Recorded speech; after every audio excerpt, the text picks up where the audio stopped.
Notre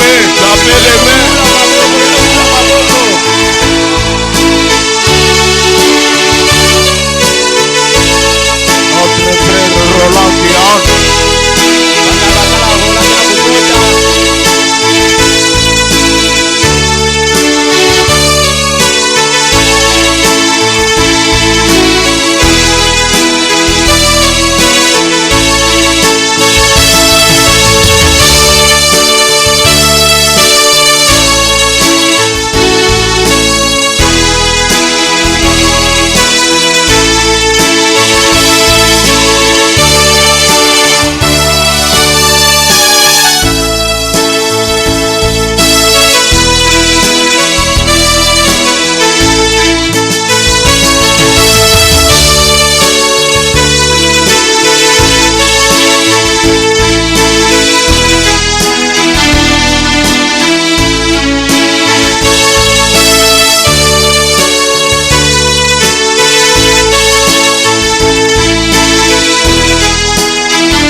Amen, amen, amen. Amen. Prions. Tobondela. Éternel Dieu Tout-Puissant, Yahweh Nzambe na ngoya nyonso. Dieu bien-aimé notre Père, Nzambe molinga mitata na biso. nous soumettons notre pasteur entre tes sentiments. Tokabeli yo mokambi na biso na maboko na yo. Pesa nzoto makasi. Garde-les, Batela ye. bénis-les, Pambola ye. comble-les, Seigneur. Butondisa ye Qu'ils soient nkolo. toujours à ton service. Azalaka tango nyonso na mosala na Merci yo. au bien-aimé notre Matondi yo Père tata molinga pour nous les donner, Seigneur. na ndengo pesi Il biso. est la force de cette Azali église. makasi ya lingo Nous les remettons à toi. Tokabeli Et yo ye na bénis maboko chaque na yo. frère et sœur Pambola ndeko mobali qui ndeko sont mwasi ici, nyonso. Seigneur, Bayo bazali qui awa. sont venus Bayende. pour écouter ta Pona parole. koyoka liloba na yo. Bénis-nous, Seigneur. Pambola biso nyonso. Sois miséricordieux à Yokela nous. biso mawa. Du début jusqu'à la Bote fin, bandeli kino na nous suka. croyons que tu es déjà avec nous. Tondimi tosili kozala na biso. Reçois l'honneur, Yamba la lokumu. puissance, Nguya nyonso. la gloire Kembo. au siècle des Na siècles, seko na seko. dans le nom précieux Na kombo eleki et kitoko. merveilleux Pe ya kitoko de notre mikoleka. Seigneur Ya nkolo na et biso. Sauveur Pe mobikisi na biso. Jésus-Christ. Yesu Kristo. Nous le demandons par la Nde foi. tobondeli bongo na nzela kondima. Amen. Amen. Prenons nos Bibles. Tokamata ba Biblia na biso. Nous allons dans Genèse 24, Genèse 14, non 24. Tokokende na buku ya ebandeli mokapo nango ya zomi na minei eteni ya tuku mibale na minei. Nous commençons à 12. Tuku mibale na minei tobandi na zomi na mibale. Genèse 24. Buku ya ebandeli tuku mibale na minei. Je commence à 12. Na bandi na zomi na mibale. Et il dit: Éternel Dieu de mon serviteur Abraham, fais-moi, je te prie, rencontre aujourd'hui ce que je désire et use de bonté envers mon serviteur, envers mon Seigneur Abraham. Pe alobaki, Yahweh, Nzambe ya mokonzi na ngai abalayama, salela ngai ngolu na bondeli yo, nakuta na lelo yo na oyo ngai nazo senga, pe salela ngai boboto, osalela zonga zonga ya mokonzi na ngai abalayama. Voici je me tiens près de la source d'eau, et les filles des gens de la ville vont sortir pour puiser de l'eau. Talanga yo na telemi pembeni ya liziba ya mai oyo, pe bana basi ya engumba oyo bakobima po baya kotoka mai awa. Que la jeune fille à laquelle je dirai, penche ta criche, je te prie, pour que je boive, et qui répondra, bois, et je donnerai aussi à boire à tes chameaux, soit celle que tu as destinée à ton serviteur Isaac. Et par là, je connaîtrai que tu uses de bonté envers mon Seigneur. Tikete elenge mwasi oyo ngai na kolobela, tenga misambeki na yo na bondeli yo, po ete ngai na mela mai, pe ya kozongisela ngai yano, zwa mela, pe na kopesa pe ya komela na bakamela na yo, azala oyo yo ponaki pona mosali na yo Isake, wana ndenga na koyeba ete yo saleli boboto na mokonzi na ngai. Il n'avait pas encore fini de parler que sortit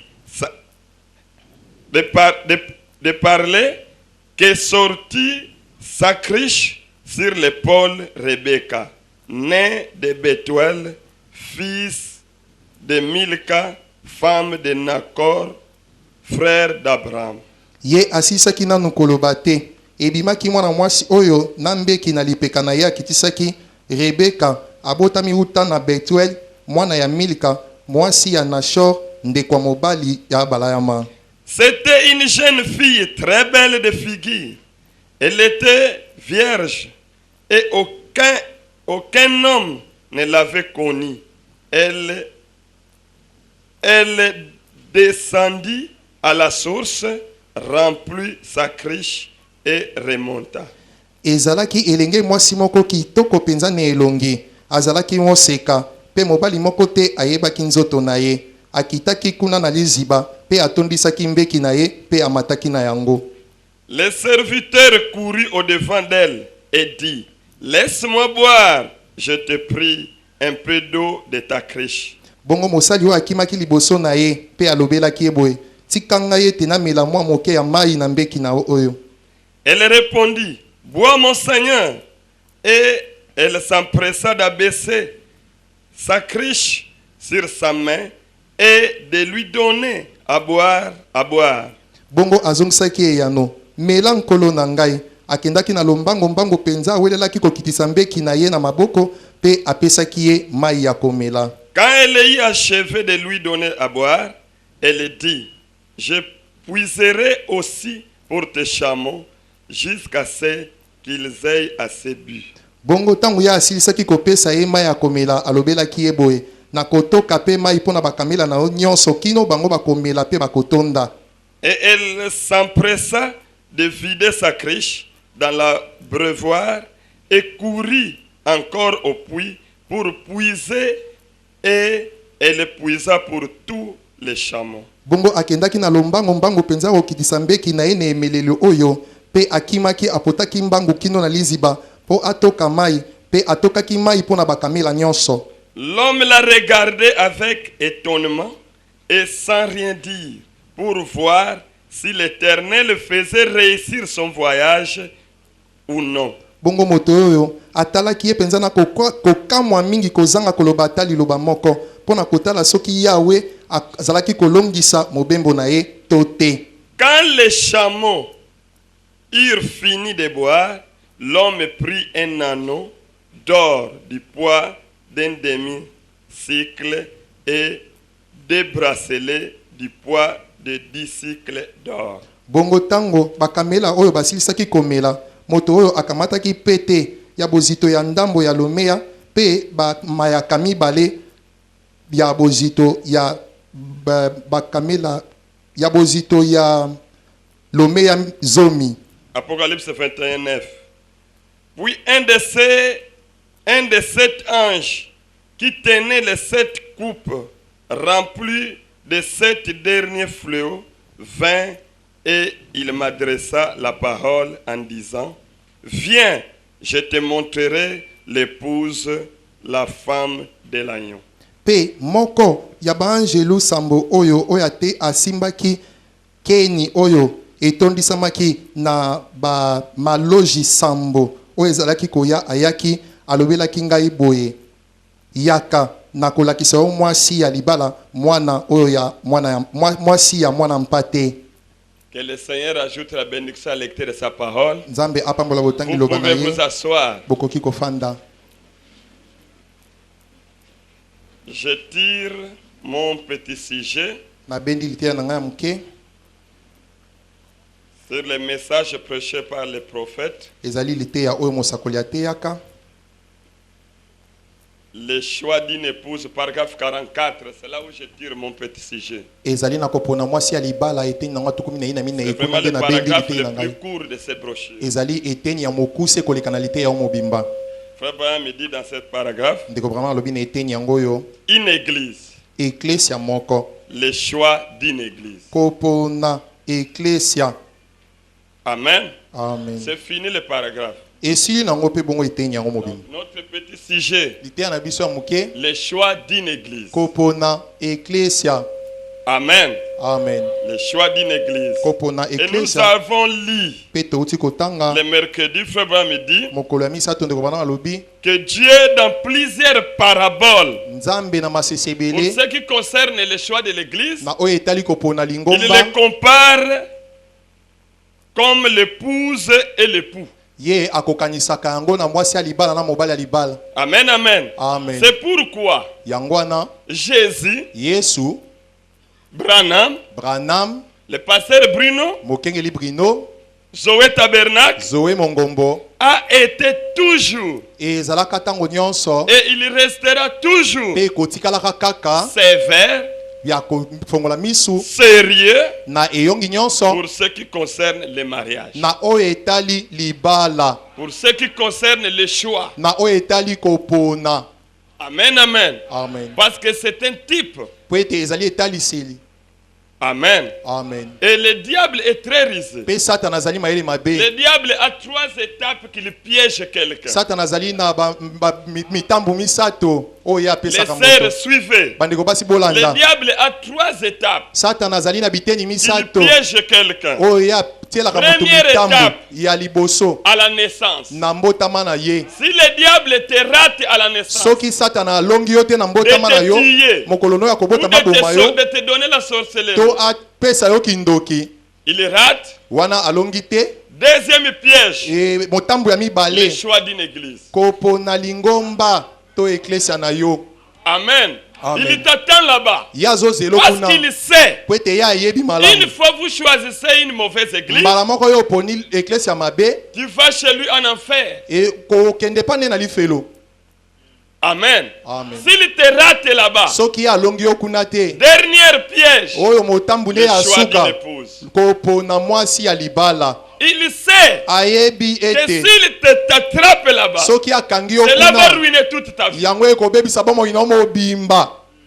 Amen, amen. Amen. Pour les femmes, Mpo na basi, le choix d'un époux, kopo na mobali oyo akobala yo, c'est un point très capital. ezali eloko moko ya motuya C'est mingi. pourquoi vous voyez Jésus était sévère sur ça. Yango botala ntina Yesu Et azalaki Jésus makasi na a pris makambo des wana. paraboles concernant l'époux et l'épouse. Pe Yesu azwaki lisese Et oyo ya mwasi libala na Branham, mobali ya il est libala. très sévère. Pe Branham mpe azali na eyongi mingi na Et likambo notre wana. pasteur, Pe mokengeli na biso très sévère. atelemelaka yango makasi.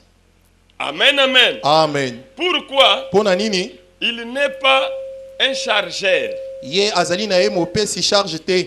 Non, chargeur dans le parking. Ye azali te moto oyo Parce que akotisaka l'église- bato na mutuka. L'église, Po ete eklesia nous allons lire, si tu fais un mauvais choix, tokotanga ngo soki cette oponi mabe, église-là va t'amener en enfer. eklesia wana ekomi moti na lifelo. Donc c'est un moyen de transport. Ezali nde moyen ya yo kosala mobembo. Et il y a des pasteurs qui sont des Pe chargés. ezali na bakambi oyo bazalaka bamatisaka bato na mituka. Amen. Amen. Il est là au parking. Ye aza na parking. Lola pressé, Lola Azoluka pressé, Lola bakia- pressé, Lola- Lola Lola- pressé. Lola rapide Il pressé. négocie avec toi les Ye billets. azolokana na mwa moke oza nango combien mpe Mais sokende. lui il n'ira pas. Kasi ye akotikala kokende te. Amen. Amen. Il va rester au parking. Ye akotikala C'est kosala un no mobembo chargé. te. Ye azaka Et vous momatisi serez bato. surpris. Mpe okosutuka. Oh, mais c'est lui qui négocie avec Mais toi oyo le amatisaki ngai awa na se Oh, aza il est wana. resté. Oyo ye atikalaki kuna. prix. Mais si le pasteur, Kasi soki mokambi c'est lui-même le chauffeur, ye moko nde mpe C'est lui-même le mokumbi, conducteur. ye moko nde il mokambi te dira akolobela yo et les billets, mbolo meya bombe à Kinshasa, boma kino Kinshasa c'est 35 000. ezali 35 000 francs congolais. Amen. Amen. Donc ce n'est pas un bis de foule à foule. Ezali nango fula te. Chacun a sa siège. Moko na moko azali na kiti na Il yo n'y a pas de akofandela. neuf. Oh ya katikati eza te esalaka Na makolo lola pasi. mutakokota na lola na neuf azati. Là aussi il n'y aura pas quelqu'un qui sera au milieu du Vous bis. savez ba oba kendeka kini na neuf. Vous savez ce qui fait, Azana qui billet fait ya ça au kokoka neuf. te. Donc, c'est-à-dire il manque l'argent pour payer les Hein? billets. Ala Amen. bandi ko kakola. Il commence à Au lieu de négocier. payer 35 Mais 000, si kafuta mbonga il va kokoka, payer 30 il y a 000 ou kofuta 20 000. 20 000 francs pour Parce que Azangi. fandi ça y est peine à siège.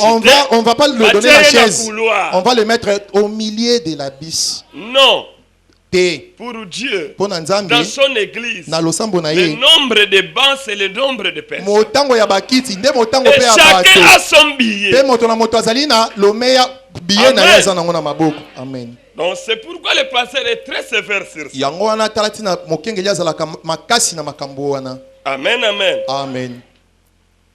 Et parce que vous savez, sœur, Po ete bandeko basi boyebi si vous faites un mauvais choix, soki yo oponi mabe la femme mwasi doit vivre la prédication de son mari. esengeli abikelaka liteya mateya mobali oyo abala ye. Et si tu fais un mauvais choix, Bongo soki yo oponi mobali ya tu mabe étais une bonne femme ozalaki na omona mwasi moko ya malamu et tu deviens mauvaise. okomi mabe wapi. Amen, amen. Amen. L'homme aussi, Elenge mobali tu pe dois faire un bon choix. esengeli opona mwasi ya malamu Parce que po ete sinon, soki te la femme mwasi wana yo ne oponi vivra pas tes prédications. akoyoka na ye mateya na yo te. Et comme la femme ne vit pas tes prédications, lokola mwasi yango ça akoyokela yo sera te une mateya na yo interférence dans la maison. ekokoma mpenza bulu yeke na kati ya ndako.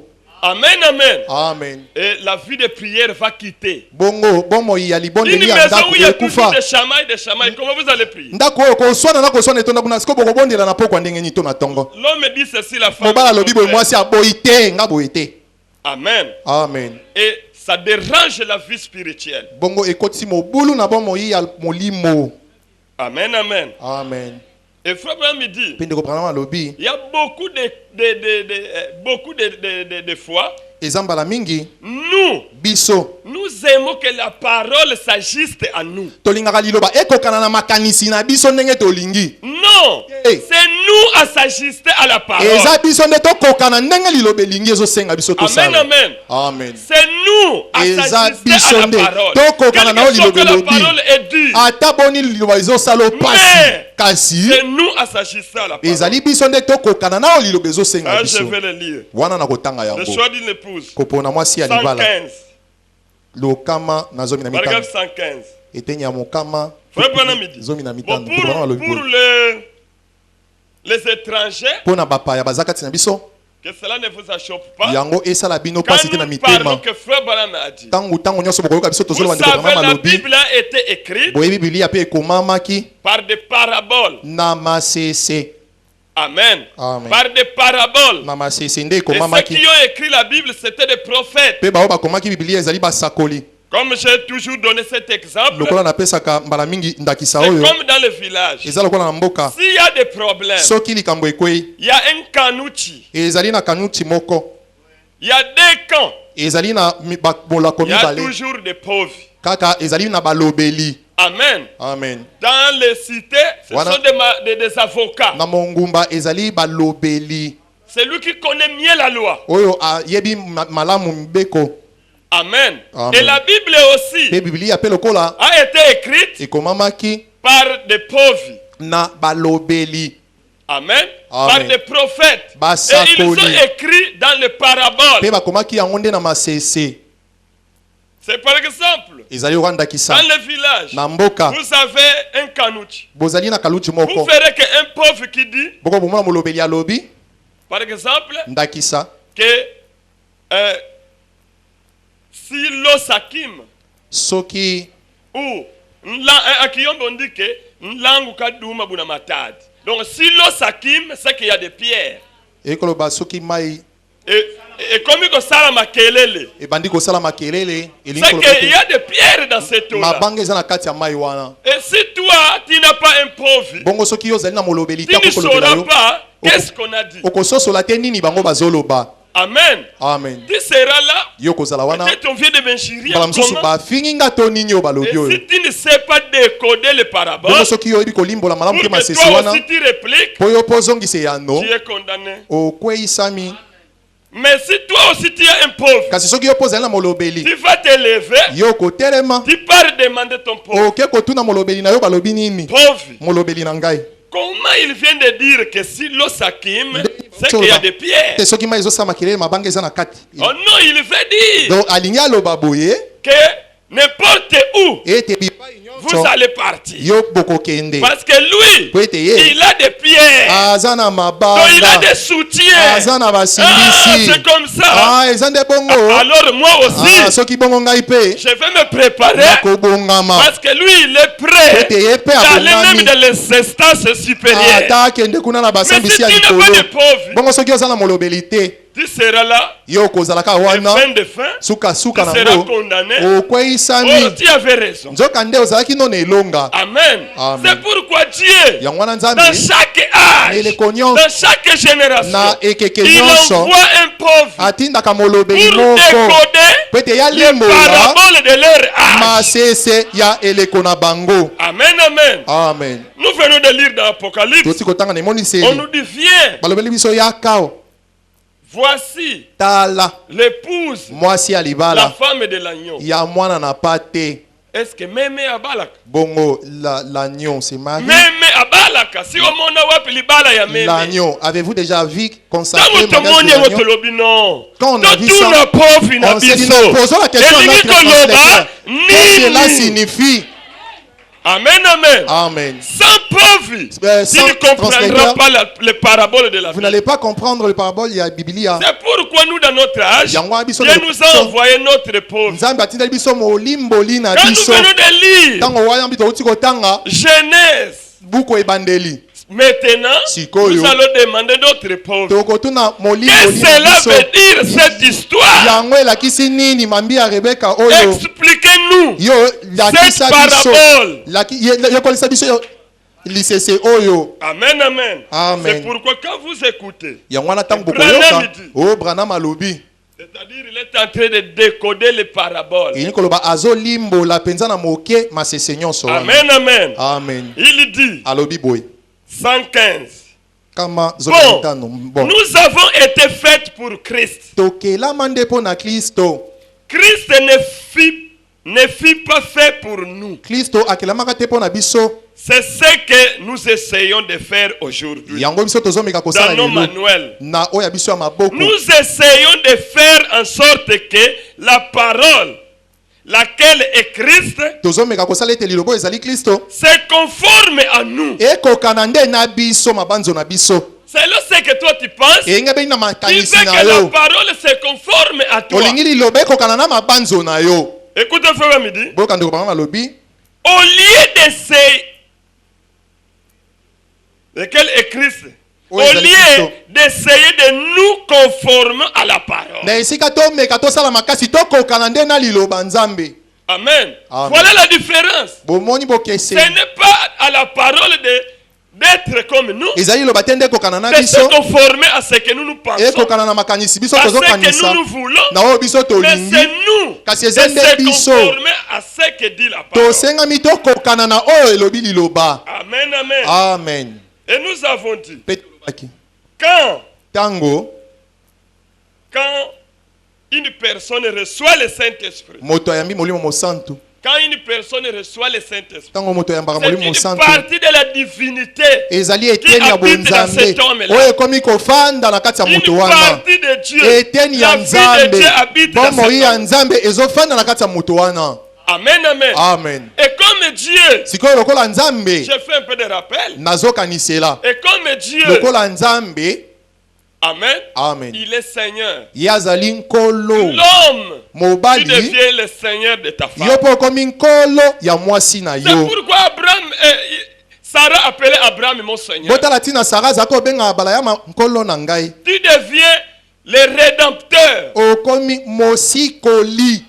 Amen. Tu deviens le sauveur de ta femme. Okomi mobikisi ya mwasi C'est na comme yo. aujourd'hui. Eza lokola lelo. Notre bien-aimé, Molinga il mina va biso. terminer le rachat. Ye azosilisa kosikola. Parce que le rachat, c'est un processus. Po ete kosomba to kosikola ezali il faut kolanda moboko moko C'est un boye. processus. Ezali na misande Ça sebelo commence kokisa ebandi et ça esika moko termine. pe Et ekosukela esika moko boye. aujourd'hui, Sikoyo il lelo va yo terminer l'œuvre de la ye de rachat. azosilisa mosala wana ya lisiko na ye.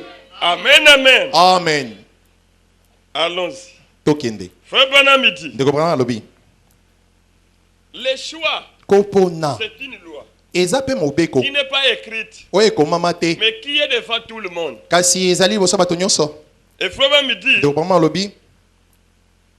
tu pouvais faire le choix Okoki kopona.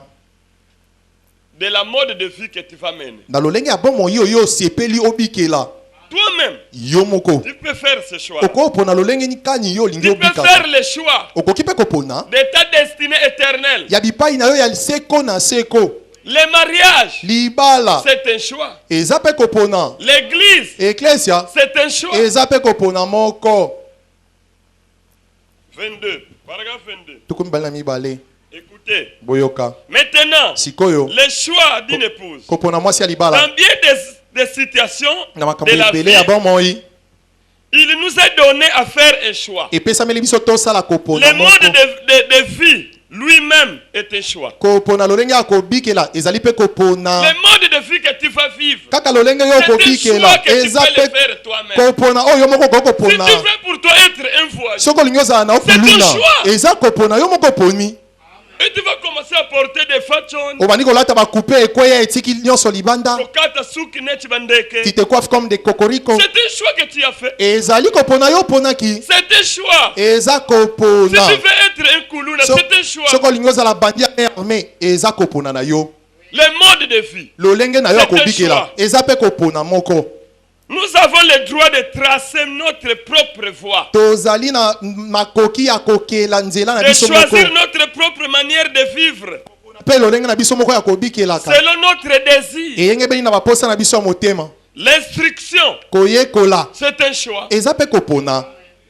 Les parents sont disposés à payer les frais scolaires. baboti babongami bafutelo Toi, tu dis, minerval moi, je ne fais même pas. yo lobi nga na oke classe te C'est un choix. eza kopona yo poni Faute de qui? Des parents. libunga ya nani ya baboti C'est ta faute à toi. eza ya yo C'est moko un choix. oyo moko oponaki bongo Amen. amen C'est un choix eza kopona que nous avons à faire. oyo biso tozali nango ya Le bien kopona et le mal. malamu to mabe C'est un choix. eza mpe kopona Tu veux seulement toi faire du mal. yo olingi oyo moko osaka C'est un mabe choix. eza kopona yo moko Si tu veux oponaki faire le bien. soki olingi osaka C'est un bolamu choix. eza mpe kopona yo oponaki Amen, amen. amen C'est un choix. eza kopona Chaque homme, moto nyonso chaque femme, mwasi nyonso garçon ou fille mobali to mwasi doit choisir esengeli na ye apona s'il lui faut mener une vie correcte ou non. soki esengeli na ye abika eyengebeli na makomi to te C'est un choix. eza Si tu veux kopona mener une vie de Kindumba, soki c'est un olingi yo choix. moko obikelaka na kindumba eza kopona yo moko oponaki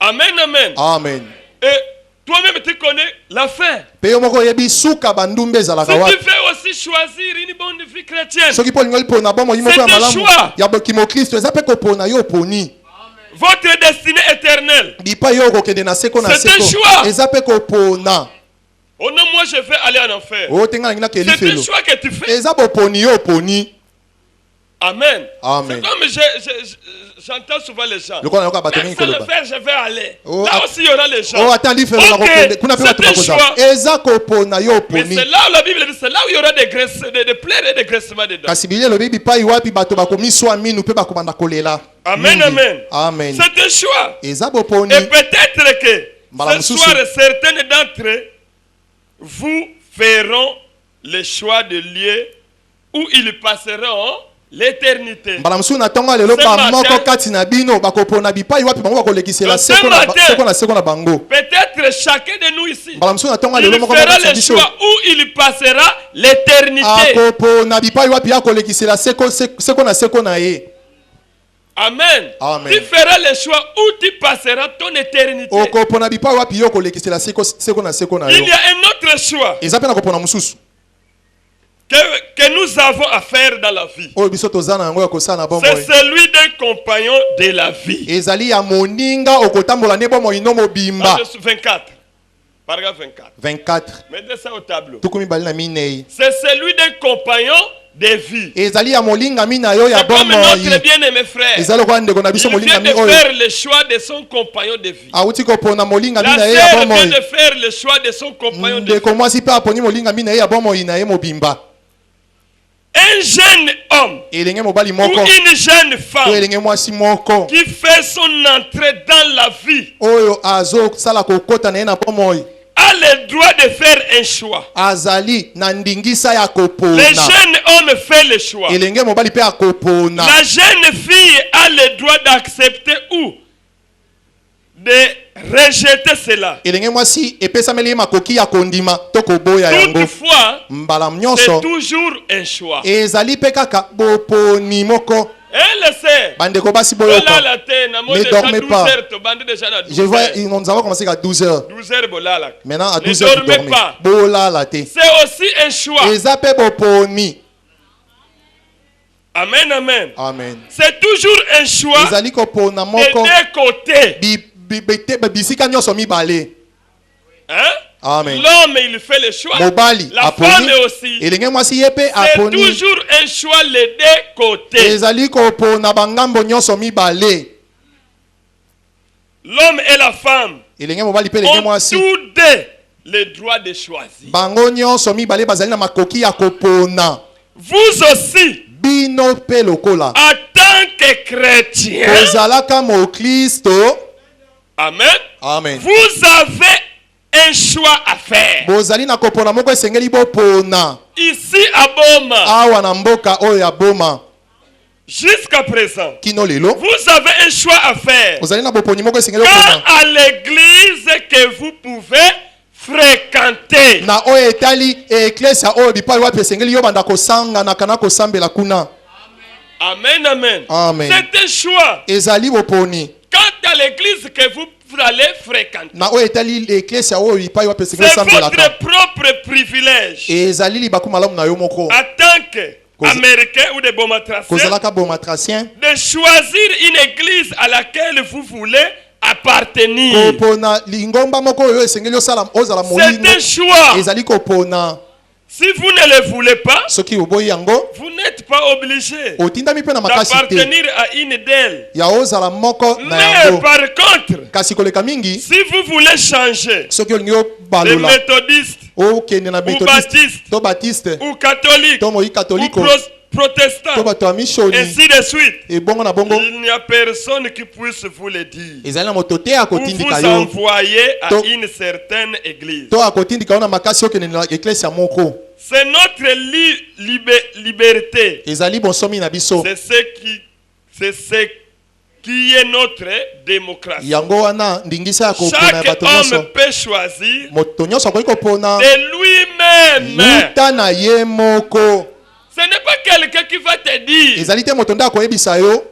Zwa kaka mwana mwasi. prends seulement ciel là te De lui-même. yo moko Amen. amen Tu fais le choix toi-même. yo kopona yo moko Ce n'est pas quelqu'un qui va te pousser. eza te moto nde akotindika Le yo na makasi programme dit, mpe nde koprograme le alobi choix naturel kopona oyo ya mosuni typifie le choix spirituel. ezotalisa kopona ya molimo Amen. amen Et si nous allons dans la Bible mpe soki tokei na biblia pour gagner le temps, mpo na kowela ngonga là où Abraham bipai wapi est abalayama allé faire le choix, akendaki kopona il a d'abord commencé à faire la prière. ye abandaki nanu na libondeli Ce que nous venons de lire dans Genèse, oyo toti kotanga na buku c'était la ebandeli prière d'Abraham. ezalaki libondeli Et pardon, d'Élézer. ya Eliezer Élézer a prié. Eleazar ye abondelaki Et il était là sur le puits. mpe azalaki wana na liziba mai Il attendait la réponse de sa prière. azalaki kozela eyano ya libondeli na ye Avant de faire le choix. liboso yo pona liboso apona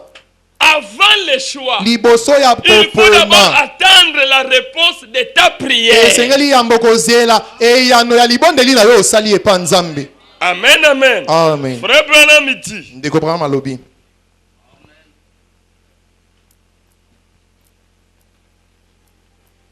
un temps de décision. ntango ya kokamata mokano Un temps de décision. ntango oyo ya Écoutez kokamata ce mokano que la bouche autorisée dit. boyoka oyo monoko epesami ndikisa elobi Paragraphe 31. Prêchez le 18 04 59. 18 4 59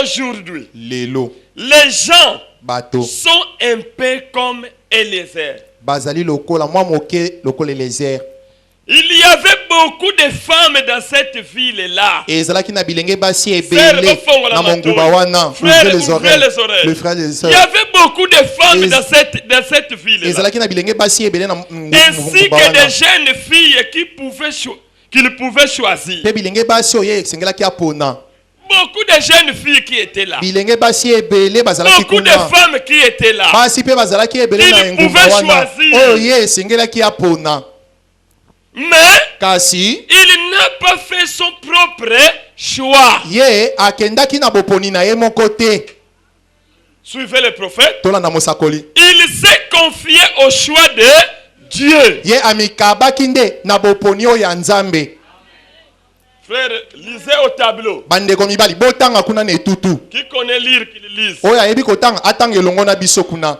Frère Branham dit, ndeko braham alobi boye il a pris celle qui avait un signe surnaturel. ye akamataki oyo azalaki na elembo moko oyo eleki likolo Une réponse à. eyano uta na libondeli na ye Il a pris ye akamataki celle qui avait un signe. oyo azalaki na Une elembo réponse à eyano sa prière ya libondeli qu'elle na a ye adressée au Seigneur. oyo ye apesaki na nzambe Amen. amen Donc, ce n'est pas du pona.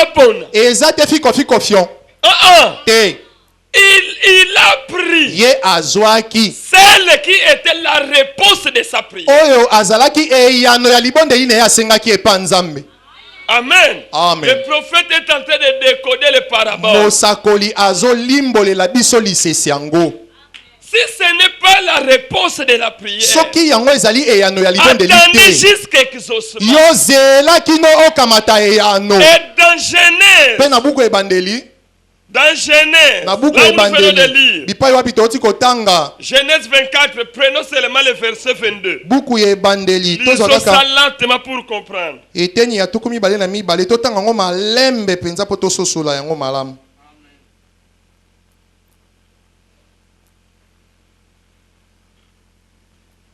Quand les chameaux ntango bakamela il finit de boire, basilisaki komela mai, l'homme moto oyo prit un anneau d'or. akamataki pete ya wolo Ça c'était wana ezalaki un signe. elembo. Amen. Amen. Parce qu'il a vu la réponse de sa prière. Pete yamonaki eyano ya libondeli na Que la ye jeune fille, ete mwana mwasi et oyo je dirais, oyo nakolobela donne-moi à ye boire. pesanga Et mai d'elle na même ye moko qui dira, akomilobela laisse aussi je donne à tes chameaux. pesanga nzela Que napesa cela mpe bakamela soit na la yo fille de mon Seigneur. tika ete azala mwana mwasi ya mokolo na ngai. Et quand il a vu cela, Bongo ntango amonaki elembo yango wana. Amen. Amen. Il a vu l'exaucement de la prière. Amoni eyano ya libondeli na ye. Il prend l'anneau, Ye akamataki pete ya wolo il le met. akotisaki ye na mosapi. C'est la fiançaille. Ezali kobanda libala. Amen. Amen. Avant le fiançailles, Liboso ya kobanda libala il a pris l'anneau. akamataki lopete ya wolo Il a mis. alatisaki ye na mosapi. le fiançailles. Yango wana kobanda libala. Avant de mettre l'anneau de fiançailles, Liboso ya kolatisa mwana bato il a lopete. eu la réponse de ça. Ye azwaki yambo libondeli eyano ya libondeli na ye. Mpo na nini tokobanga Parce loli que boye les vœux, po ete c'est ndai jusqu'à la mort. ezali kino liwa nde kokabola bango. Ça, c'est la Bible. Wana ezali bibilia. Hein? Vous Bibilia. lisez la Bible, non? Bozotanga bibilia. Quand il a vu, Ntango ye amonaki la jeune fille est terminée à donner les chameaux à boire. elenge mwasi asilisi kopesa bakamela C'est nyonso ça mai. que j'avais demandé dans la prière. Alobi yango ndenge nasengaki Donc nzambe na Dieu libondeli na ngai a ngai ete répondu à nzambe ma prière. apesi ye yano na libondeli Il nasengaki prend ye akamati sikawa L'anneau. lopete d'or. ya wolo. Amen. Amen. Du poids d'un demi-cycle. Ya bozito ya ndambo ya lomeya. Et après, si vous continuez, Pe soki bokobi kokende parce liboso que dans l'Ancien Testament, mpona boyokani ya kala ou même à l'époque, to na kala si tu vois une femme, soki omoni elenge mwasi moko to mwasi moko tu te la demandes en mariage, yo otuni ye on libala donne un simbundum. bapesaka simundumbu. Amen. Amen. On donne un simbundum. Basalaka Donc dans notre elembo. terme, ça c'était le simbundum. Na elobeli mosusu ezalaki wana nde akangaki lopango C'est un simbundum. akangi bakwe nyonso. Après là-bas, quand il a donné cet anneau, Bongo nsima na ntango asilisi kopesa lopete ya wolo oyo d'autres mbongo bapesaka mpo na libala à la maison. na ndako Si ya vous baboti na ye. lisez, Soki vous verrez botangi que yango quand ils sont arrivés à la maison, okomona ntango akomaki na ndako ya c'est là où baboti il na a ye donné maintenant le présent. kuna nde ye apesaki makabo. Ça maintenant c'est la donne. Wana sikoyo ezali mbongo ya libala. Après le mariage, Nsima ya libala au champ. kuna na elanga C'est là où maintenant lui-même, kuna nde ye moko Isaac il prend l'anneau. nde akamati pete wana mosusu atie na kati ya mosapi. Amen. Amen. Mais d'abord, la réponse à la prière. Kasi yambo eyano ya libondeli Et terminons d'abord le paragraphe. tosilisa nano eteni yango. Une réponse à la prière Et qui a été yano. soumise au Seigneur. Ya libondeli oyo asalelaki Et epai ya Nzambe. aujourd'hui, Mpe lelo oyo il nous faut esengeli na biso trouver un endroit kokuta où esika moko placer votre argent. oyo bipai okoki kobomba misolo na yo. Parfois aujourd'hui, Mbala mosusu lelo il vous faut trouver un lieu où vous affiliez. esengeli mpo na yo okuta esika moko oyo okoki kosanganaka Un endroit bipai moko que vous aimerez fréquenter comme église. oyo okolinga kosanganaka lokola losambo to eklesia na yo. Frère, Ndeko ce n'est pas enfin que Frère Abraham il parle de mariage naturel. eza mpe Il batende parle de kokanga mazolobela mariage libala spirituel. mosuni mpe libala molimo. Il y a beaucoup d'églises à fréquenter. ezali na masambo ebele ya Il y kokende a beaucoup d'espèces d'églises, ezali de na religions à lolenge suivre. pe ya masambeli Mais esengeli il kolanda vous faut choisir. kasi esengeli na yo mpona Si vous allez vous soumettre à une église spirituelle soki yo kotosa na eklesa moko ya molimo ou to à une église formaliste, to na eklesa oyo ezokambama na bato il vous faut choisir. esengeli na yo mpona Vous devez vous décider. esengeli na yo kamata mokano Il vous faut suivre la voie avec l'église que Jésus a ordonné le jour de la Pentecôte. esengeli na yo olanda eklesa oyo yesu kristo ye moko apesaki mokano na mokolo ya kitana C'est ça, cette voie-là que vous devez suivre. wana nde nzela esengeli yo olanda Ou il vous faut adopter l'un de ces credos To esengeli na faits yo de Médom. ondima bindimeli to bayekolisi moko ya mokili oyo esalami na maboko ya bato Que nous adorons aujourd'hui. oyo biso tozokumamelaka lelo Vous devez faire votre choix. esengeli na yo opona Frère, il faut faire le choix. ndeko esengeli na yo opona Si ce n'est pas le cas, soki yango eza bongo te lever c'est jusqu'à la mort. ndai kino liwa Amen, amen. amen Et frère me dit, ndeko mama alobi quand Dieu vous parle, ntango nzambe alobeli yo il vous parle alobeli yo et vous endurcissez le cœur. kasi yo oyesi motema no libanga Vous devenez sourd. okomi moto oyo ayokaka te mpe Sourd à alobaka te l'évangile. okososola lisusu liloba nzambe te Paragraphe 30. tokomi Bien sato des fois des hommes et des femmes mbala mingi bato mibali entendent mpe na la basi vérité de Dieu. bazoyoka liloba solo Et ya la nzambe voix confirmée et prouvée comme étant vraie. mpe nzela oyo endimisama mpenza lokola solo On vous montre la parole. balakisi yo On vous liloba montre la voie à balakisi suivre. yo sur cette nzela terre-là. esengeli yo olanda na nzela na yo wana Dans le pasteur, il fait tout. mokengeli asali Il vous nyonso montre tout. alakisi yo nyonso abombi eloko te Mais kasi ils ne veulent cependant pas l'accepter. atako bongo bango baboyi na bango kondimela yango Il y a une autre raison. ezali na raison mosusu Ils font plutôt un autre choix au lieu de faire face à la vérité bango bazopona ngambo mosusu na esika ete batelemaka na oyo ezali et aux solo réalités. mpe na Par conséquent, na bongo leurs oreilles matoi na bango peuvent être rendues sourdes ekoki à kozipama libela l'évangile. na sango malamu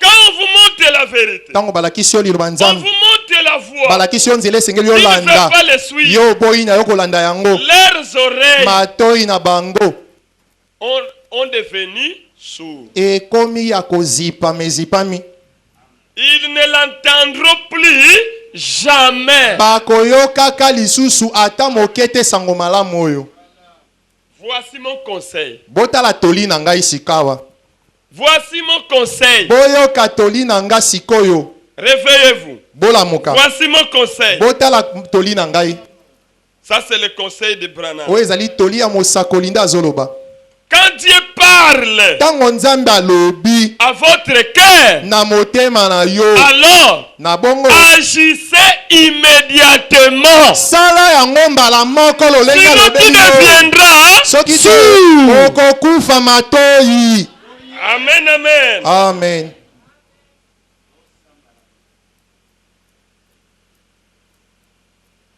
Frère Branham dit, ndeko Branham alobi 39, tokomisa to na libwa 39. tokomisa to na libwa Les problèmes du mariage. likambo ya libala Frère, c'est un bandeko problème très délicat. ezali somo Si nous examinons soki ce que nous faisons oyo quand nous tozosalaka allons nous marier, ntango biso tokendaka les kobala jeunes femmes et les jeunes filles et les jeunes gens suivent. bilenge basi bilenge mibali bolanda Quand nous choisissons notre épouse ntango toponaka mwasi ou na biso ya notre libala mari, to mobali na biso ya libala si nous pourrions examiner cela minutieusement, kaka soki tokoki koyekola yango na mozindo mpenza moko moko na minutieusement, moke nango nyonso un homme devrait prier. elenge mobali esengelaki Quand tu abondela commences à faire le choix, yo avant bandi de na prier, kolula na misu liboso obondela commencez te à prier. yo banda na kobondela Priez Bondela. sincèrement. Na bosolo nyonso motema. Ça, c'est le prophète. Oyo ezali tolia mosakoli.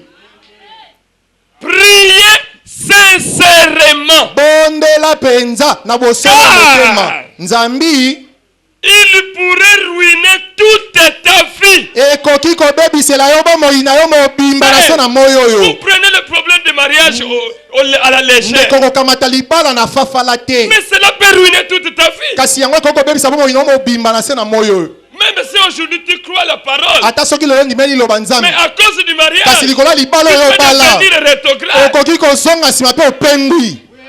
Amen, amen. Amen. À cause du Likolo ya mariage. libala oyo obala. Tu peux être rétrograde. Okokoma mozongi Frère, à nsima. cause du mariage. Ndeko mobali likolo ya Tu peux libala. te rétrograder. Okoki kopengwa. Et rétrograder. Mpe kozonga Cela nsima. ne signifie pas seulement que tu ne viens plus à l'église. Yango ino bateka oyaka lisusu osambo te libonde na l'église awa. Non. Te bongo Tu peux te. venir à l'église. Okoya mikolo mais tu nyonso es awa. rétrograde. Kasi oza deja mozongi nsima na kondima. Amen. Amen. Tu n'entendras plus jamais la parole. Okoyokaka lisusu ata mokolo moko te liloba nzambe. Amen, amen. Amen. Sincèrement. Na Car il bosolo. pourrait ruiner toute ta vie. Po ete koko pemisa bomoi na Rappelez-vous. mobimba. Bokanisaka yango. Les faits, Ndai c'est jusqu'à ce que la mort vous sépare. ezali kino liwande kokabola bino. Les faits de mariage. Ndai ya libala. Bien-aimés frères, Ndeko molingami ya la mobali. sœur, Ndeko mwasi les yoka. faits, Ndai c'est jusqu'à ce que la mort vous sépare. ezali ti liwande kabola bino e.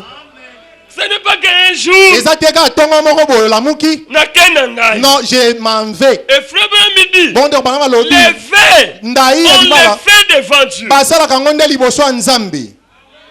Et les faits, c'est jusqu'à ce que la mort vous sépare. Ndai ezali kino liwa ekabola Et bino. il pourrait ruiner sa vie en faisant un mauvais choix. Pe ekoki kobebisa bomoi na ye ntango ye aponaki mabe. Mais Kasi s'il sait qu'il fait un mauvais choix, kasi soki ayebi ete ye aponi mabe, Yosko Sutuki, toi tu es surpris. ah, Nasalaki un mauvais Eh, choix. j'avais vraiment commis une grosse erreur. Ogo Salani, Que feras-tu? oh Wantumba.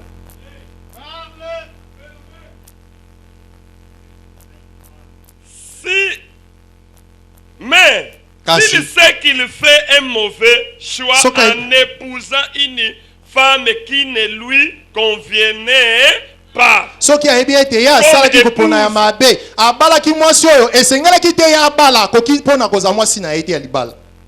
et qu'il le fait Kasi de ata toute kobongo façon, abali ye kaka. alors, Bongo faute de qui? eza libunga nani? Sikoyo yo kwiti na yo nani olingi asupporter? Maintenant ton ivresse là, tu veux qui supporte? Hein?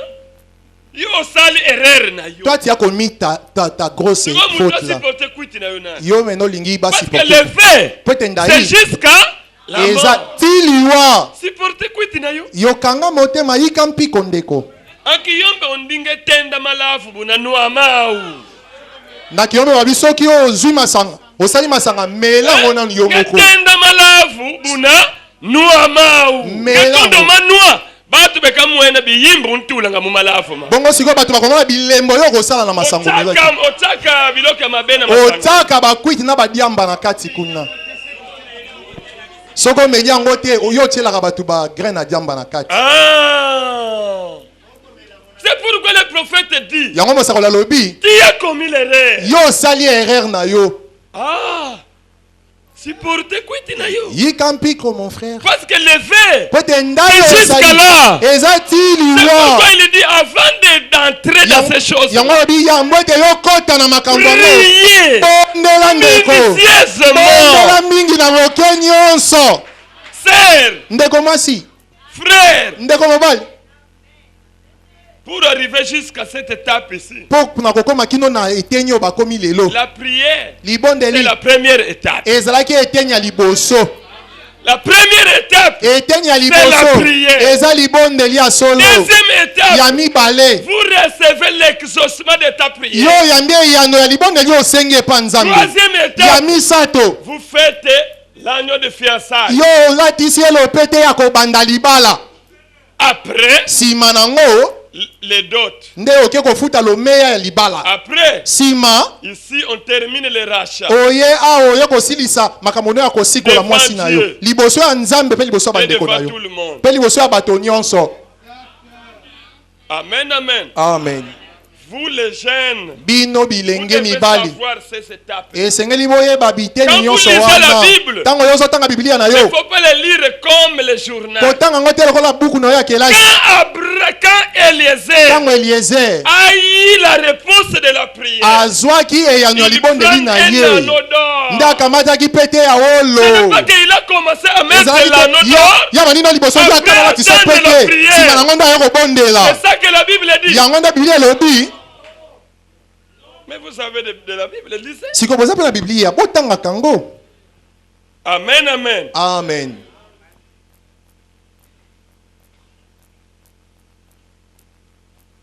Si la femme accepte soki un mwasi mari, andimi sachant mobali qu'il ne lui convient pas comme mari, kasi ye moko ayebi na motema nde ete C'est mobali wana ça. abongi te mpo azala mobali na ye sœur, faute libunga yana. ya nani à qui la faute? Sœur, bokomi bababa, bolamu La kanani. sœur, le sœur parlait. Bolamu kanani. Réveillez-vous d'abord. Sika nange mendrima So- bakala. Soki yo ndimi Na na bindimela soni. ndimela obondeli na yote. Na soki na Sœur, même pas j'ai prier. prié. Pasteur, na bondelaki papa na ngai. Ah, Ah. tu as prié. Obondelaki hein? Oh oui. Malamu. Comment il Ndenge convient. ndenge ni ondimi ye. Pasteur. Mo- C'est la mokengeli. réponse de ma Oh, penze prière. ye eze yano na bondelaki kande na sengaki nzambe. Isaac nangai. Eh, c'est mon Isaac. Ok. Malamu na yo. Après- Sima. Pesa musapi. Eh, donne Qui donne? Yo po pesi musapi balatis. Nano na monate. Je n'ai jamais Depuis vu. que j'écris. Wuta na ndimela Le sambolo. pasteur aye. Mokengeli vient ah, par Yo. force. Allez, il te contraint. Yo, pe Fais-le toi. osoboyi. Toi aussi tu refuses. Non, pasteur, je refuse. Non, pasteur, je refuse. Viens, Krala, yo. Pesa. Sima ye kuna. Sima kuna. Eh, tenez Allez. là-bas. Allez, donne. Viens, Eh, frère, viens. allez, mets dans son doigt. Amen, amen. Amen. Nano na mona ngoti. Je n'ai jamais vu des choses pareilles. Toi-même. Yo moko. Pesa musapi. Mets ton doigt. Je sais, pasteur. Ndenge botielaka na La mona manière dont ka. vous présentez vos Ole doigts, botia na se. au lieu de botia mettre en bas, likolo. tu soulèves encore bien Po pour, batu basala nini? que les gens puissent Bamona. voir.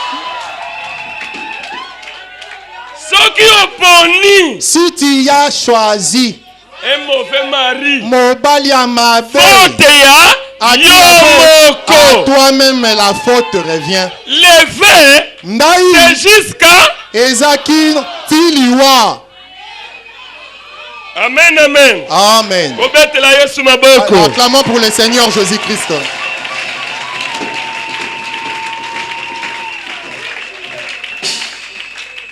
Amen, amen, amen. Amen. 40. Tukuminei. Cela s'applique de même au choix de l'église. Yango pe sala makandenge moko na kopona ecclesia. Zeku zeku balu. Cela s'applique même au choix de. Yango esalamaka mpe ndenge moko na Ça, c'est kopona wantumba. ecclesia oyo ezali wantumba na biso. Cela Yango s'applique même au choix de. ezali ndenge moko mpe na kopona losambo. Je suis dans le paragraphe 40. Tozali na eteni ya tukumi nei. Levé, Ndai c'est jusqu'à là. eza ti liwa. Eh, frère Branham, frère Ndeko ba- Mathieu. Oh non frère Mathieu. Le choix de l'église, Ah, c'est fait. et choisir aussi une église aussi. Totuna, Qu'on pose la question. la bouche autorise. Monoko epesama ndingisa. Totuna ye, Qu'on lui pose la question. écoutez-les. Boyoka ye. Paragraphe 47. Eteni ya tukumi nei Prêché na le sambo. 26 janvier 58. 26 1:58. Eh, Wantumba. Wantumba we. Levé jusqu'à la mort, c'est dans le mariage naturel. Ndai ti liwa eza nde na Même dans le mosuni. mariage Tina spirituel. libala pe molimo nzoka. Mettez ça au tableau. Botiela biso na Je etutu. vais lire par là. Na kotangela kuna. Maintenant. Sikoyo. Ok. Maintenant. Sikoyo. Vous devez trouver une bonne église. Esengeli na yo kuta ecclesia moko ya malamu. Un endroit. Esika moko. Une église de votre. Ecclesia moko eyengebeni na kopona na yo Ecclesia moko. shwa ya nani? Ecclesia Ok. et y devenir un membre Peko koma moilo sambo moko ya loyal malamu. de la famille de Jésus-Christ. Ya libota ya Kristo. Amen. Amen. Jusqu'à ce que Kino kufa nde kabola yo na losambo wana. Amen, amen. Amen. Jusqu'à ce que la mort vous libère. Kino liwande ko kabola yo na eklesia wana. Ça, c'est la bouche autorisée. Amen. C'est lui qui connaît décoder les paraboles. Yende aebi ko pesa C'est ndindola ya pourquoi le masese. prophète, Yangwana en mosakoli. parlant de l'église, Kolobela kana tina il prend eklesia. la parabole de la mariage naturelle. Azui lisese ya libala mosuni. Amen, amen. Amen. Et frère midi, Pende ko pranga lobi boye. si vous voulez choisir une église, Soki yo poni olingo pona eklesia moko. si vous voulez choisir une femme, Soki yo olingo pona mwasi ya la femme, libala. si tu veux choisir un mari, Yo mwasi soki olingo ndima mobali. on ne choisit pas la beauté. Baponaka kitoko ya elongi te. Hein?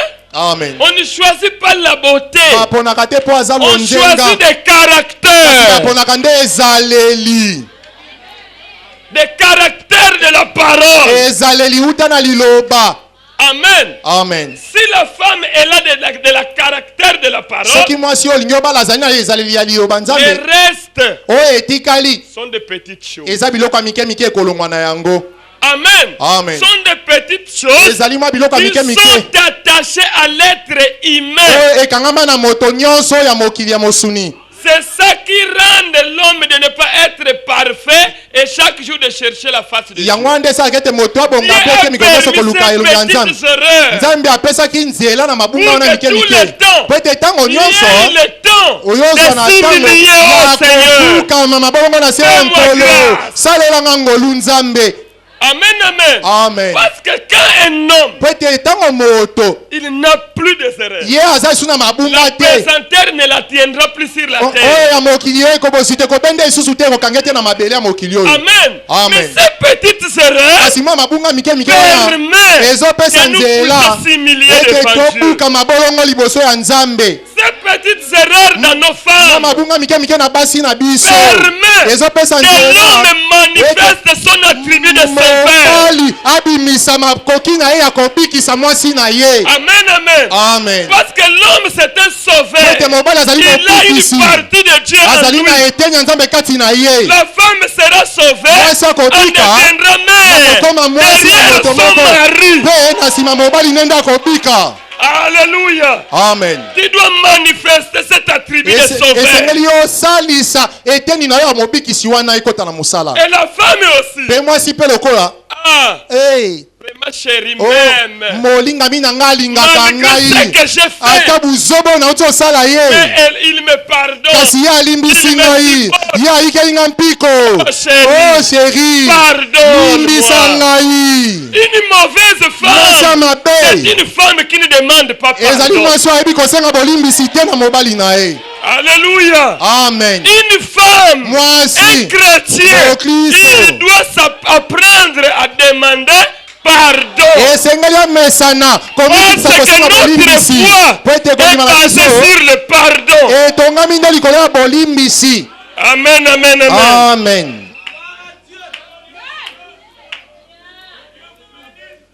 Frère, Bandeko sœur, ndeko mwasi vaut mieux de vivre la tribulation des mariages sur la terre eleki malamu yo nyokwama na libala na mabele okende que lola de vivre kasi na esika ete la yobika librairie des anges sur la terre Yo et kende kobika. aller en enfer. mboka moko ya banzelu na mokili kasi suka nango Parce que le lifelo problème du mariage Peut-être est likambo. lié à la spiritualité de l'homme. ya libala ekangami na makambo na biso ya molimo. Amen, amen. Amen. Tu peux ruiner toute ta vie okoki obebisa bomoi na yo à cause moko de cela. likolo na libala. Amen, amen. Amen. Sœur, Ndeko mwasi il faut bien réfléchir. esengeli obanza okanisa mpenza Bien malamu réfléchir. okanisi Prier. obondeli ti. Frère, Ndeko frère, mobali ndeko mwasi comme la Bible dit, lokola biblia elobi yango les hommes bililingi qui piétinent même là où les anges. bato Ouais. bazokende konyata ata bisika banjelu bazobanga konyata.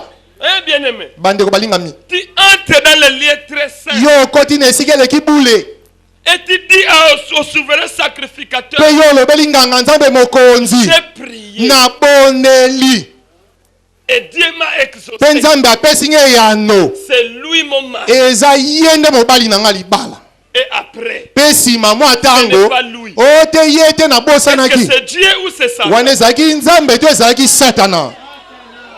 Frère Branham me dit, Ndeko banga alobi boye. s'il y a beaucoup de divorces, Soki ezali na c'est kokabwa na parce que les mingi. gens Ezali po s'est ete éloigné de Dieu. bake mosika na nzambe.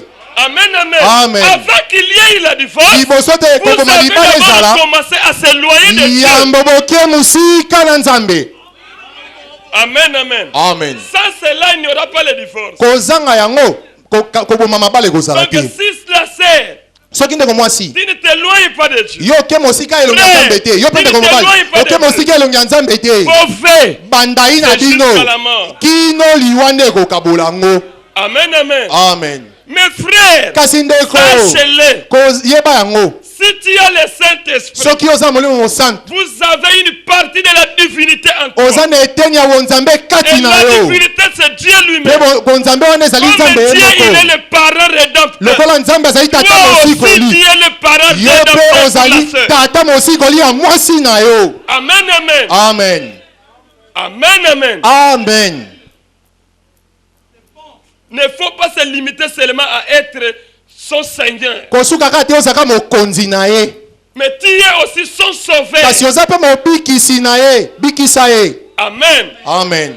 Il faut la supporter dans ses faiblesses. yikela ye mpiko na bolembu na ye. Ndeko Branham Le alobi diable entre 1000 fois par jour. satana akotaka dans une mbala femme. koto na mokolo na kati ya mwasi. 1000 fois par jour. Mbala koto mobimba Dans une na femme. mokolo moko na kati ya mwasi. Eh bien aimé. Balingami bososola mbala koto mobimba na mokolo moko. Il faut piquer. Maintenant toi l'homme tu dois être vraiment un homme. Faut piquer. Tu dois s'assurer être fort. De discerner les esprits. Ososola molimo nini ezotinda ye bongo. Ah.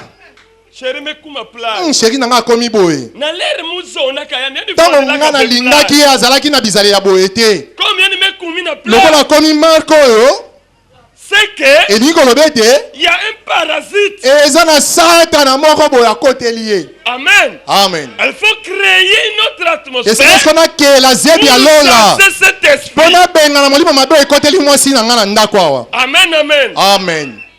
Et pour le faire, c'est avec l'amour. mpo na kosala yango kaka na nzela ya bolingo nde Ça, c'est okokoka là. kozanga C'est bolingo tous les jours. eza mikolo nyonso. Aujourd'hui, lelo tu chasses une femme. obengani ye eyinda Demain, lobi tu épouses une autre. obali su mosusu Il vient. aye Elle vient. aye C'est le plus pire. oye kutu aleki mbindo kende natikala ata célibataire en dirsi. Et nous, à Kiyombe, on dit Kwela Botul. biso na kiyombe toloba kobali Et obengani même les te gens ali vont te obengani. suspecter. bongo bato bakoki kobanga yo Attention. bokeba À bosala l'époque, keba dans le village, na ntango ya quand mboka tu épouses la première soki femme, obali ya liboso il a répété. obengani ya Deuxième, mibale les femmes ne t'acceptera plus. pasi ya mboka bakotikala kondima lisusu te ata ndenge nini. Nani yufusaka ngema kwa? nango atunaki yo libala Oh, tamchakidiku. O- Tasisi kodi na bola o- tete. tata sisi kodi na mboka moko boye Yani gali undaga baketi. ye abombaka basi te na libala na ndaku. Amen, amen. Amen. Yani gali undaga baketi. ye akokaka kobomba mwasi te na ndaku na ye. Amen. Amen. Vous savez Sisi Kodi. boyebi sisi kodi Dans le village, na mboka un Sisi Kodi. sisi kodi moko Donc, toi tu vas couper tes noix. yo oke okati mbila na yo. Lui, il ye va s'encaparer. aye akanyango ekomi ya ye alingi otika te. Tango yozolingo kende kozwango. quand tu veux retirer tes noix Asui yo. il te pique. Yebe akolia na yembila. lui aussi il ne mange même pas les noix de palme. Epoli. ça va pourrir là si tu C'est laisses. pourquoi c'est. yango na ndeko Attention mwasi avec des frères de Sisi keba Kodi. kebela ndeko mobali sisi kodi fourmi docteur. Hein?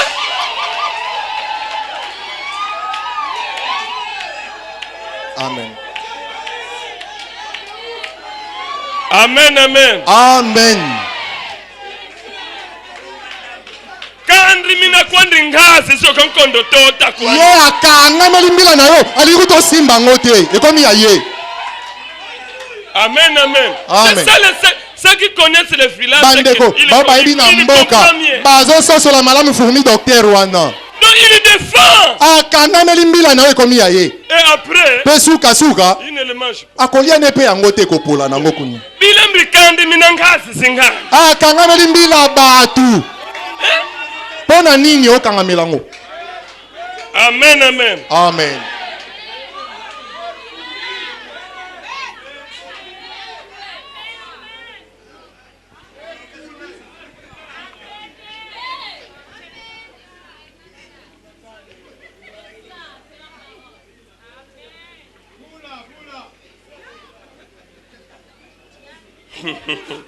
Alléluia. Amen.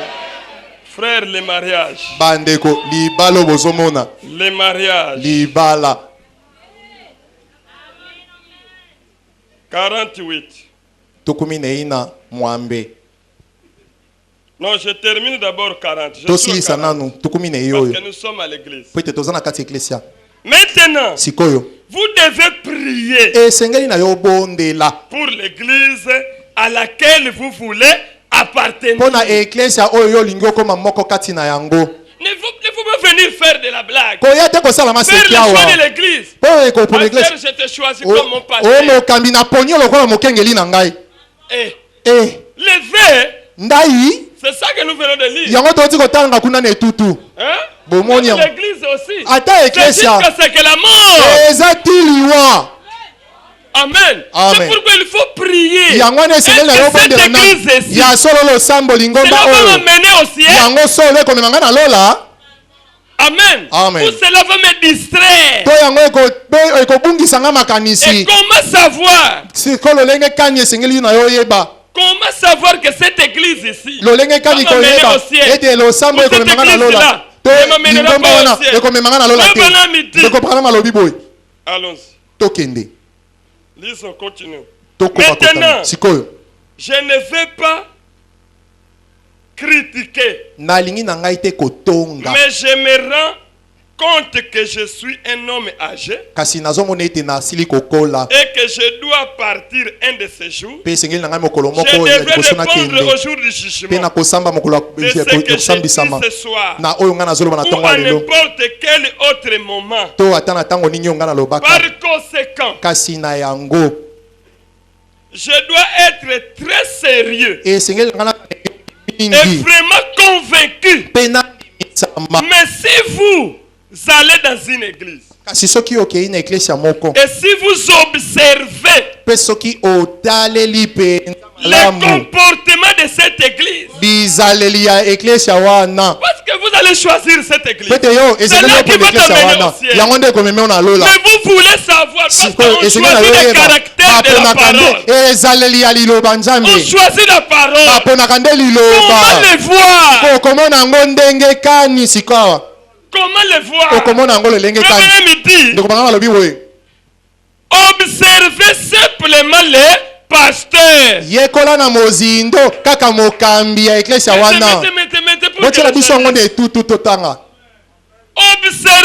Observez seulement le comportement du pasteur. Yekola penza talela malamu mokengeli Un bizaleli na ye. moment. Na tango moko. Et vous trouverez que généralement, Pe okomona ete na mbala mingi. l'église se comporte comme les pasteurs. Eklesia ezaka na bizaleli ndenge moko na mokambi na yango.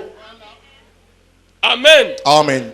L'église, Eklesia. comment dit que suit? Vous avez vu que ça pique maintenant. Bah, amen ici. Il n'y a plus les amens. Parce que Po ete nous ne se comportons pas comme les biso pasteurs. toza na bizaleli ndenge moko te na mokambi na biso. Or, pour choisir l'église, Nzokande pour mpona choisir kopona une eklesia femme, mpona kopona mwasi ya libala. observez le caractère. Yekola na Et la mozindo parole de cette bizaleli ya liloba La nzambe na femme kati ya mwasi observe wana. le caractère Yo mpe mwasi de ce mari. yekola na mozindo bizaleli ya mobali wana ya Et liloba. même dit cela s'applique à l'église. Ndeko banga lobi yango mpe ezosalama ndenge moko na Pour eklesia. choisir une église, Mpona kopona eklesia kosambela priez bondela nanu. et observez. Pe yekola malamu Le malamu na caractère mozindo du pasteur. bizaleli ya mokambi Frère wana. Branham Ndeko banga malobi boye 41. tukumi na ina moko Si le pasteur, soki mokambi lisons, totanga parfois, mbala mosusu je me demande na mitunaka si nous ne recevons tout simplement pas les esprits les uns les autres au lieu du Saint-Esprit. soki biso tokabanaka te milimo bamoko na bamosusu na esika toyamba nde molimo mosantu Au lieu de recevoir le Saint-Esprit, na esika koyamba molimo mosantu awa tu reçois l'esprit de frère. yo ozwi bizaleli ya ndeko songolo kuna na nsima. Si vous allez à un endroit soki oke esika moko où le pasteur oyo mokambi est très radical, aza moto ya makambo makasi et fait des